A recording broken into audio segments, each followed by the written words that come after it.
السلام عليكم ورحمة الله وبركاته. عن عمر رضي الله عنه أنه سأل النبي صلى الله عليه وسلم أينام أحدنا وهو جنوب قال نعم إذا توضأ. ബഹുമാനപ്പെട്ട ഇമാം തുർമുദി റളിയല്ലാഹു തആല അൻഹു റിപ്പോർട്ട് ചെയ്യുന്ന ഹദീസ്.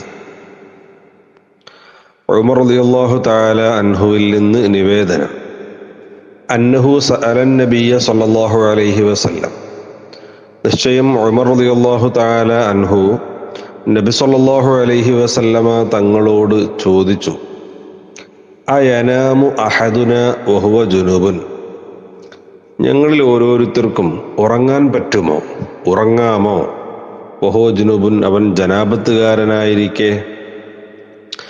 ജനാബത്തുകാരനായിരിക്കെ ഉറങ്ങാൻ പറ്റുമോ, അഥവാ കുളിക്കുന്നതിൻ്റെ മുമ്പ്.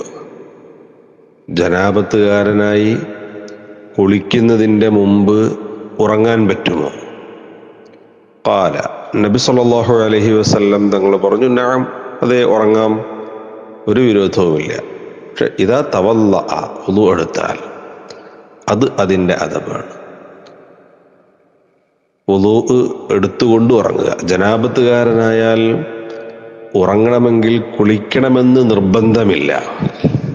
ഉറങ്ങുന്നതിന് മുമ്പ് തന്നെ കുളിച്ചോളണമെന്ന നിബന്ധനയില്ല. അതാ ജനാബത്തുണ്ടായ ഉടനെ തന്നെ കുളിക്കണമെന്നില്ല, ഉറങ്ങാം, പക്ഷെ വുളു എടുത്തിട്ട് ഉറങ്ങുക, അതാണ് അതിൻ്റെ മര്യാദ. അതുപോലെ തന്നെ ജനാബത്തുകാരനായാൽ കുളിക്കുന്നതിൻ്റെ മുമ്പ് പല കാര്യങ്ങളും ചെയ്യാവുന്നതാണ്. പക്ഷേ വുളു എടുക്കൽ പ്രത്യേകം പഠിപ്പിക്കപ്പെട്ട സുന്നത്തുള്ള വേറെയും ചില കാര്യങ്ങളുണ്ട്. ജനാബത്തുകാരൻ ഭക്ഷണം കഴിക്കുമ്പോൾ, വെള്ളം കുടിക്കുമ്പോൾ, അതുപോലെ തന്നെ വീണ്ടും സംയോഗം ചെയ്യുമ്പോൾ, ഭാര്യയുമായിട്ട് വീണ്ടും ബന്ധപ്പെടുമ്പോൾ, ലൈംഗിക ബന്ധത്തിൽ ഏർപ്പെടുമ്പോൾ, അത്തരം ഘട്ടങ്ങളിലൊക്കെ വുളു എടുക്കൽ സുന്നത്തുണ്ട്. കുളിക്കാൻ നിർബന്ധമില്ല, കുളിക്കാതെ തന്നെ വീണ്ടും ഇത് ചെയ്യാവുന്നതാണ്. പക്ഷേ വുളു എടുക്കൽ സുന്നത്തുണ്ട്. അപ്പൊ ഇങ്ങനെ ചില അദബുകൾ ഇസ്ലാം പഠിപ്പിക്കുന്നുണ്ട്, അത് പാലിക്കണം.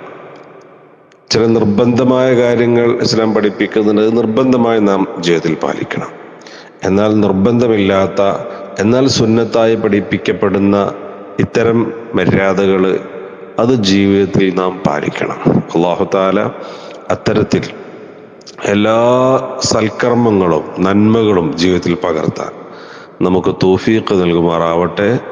ആമീൻ. അസ്സലാമു അലൈക്കും വറഹ്മത്തുള്ളാഹി വബറകാതുഹു.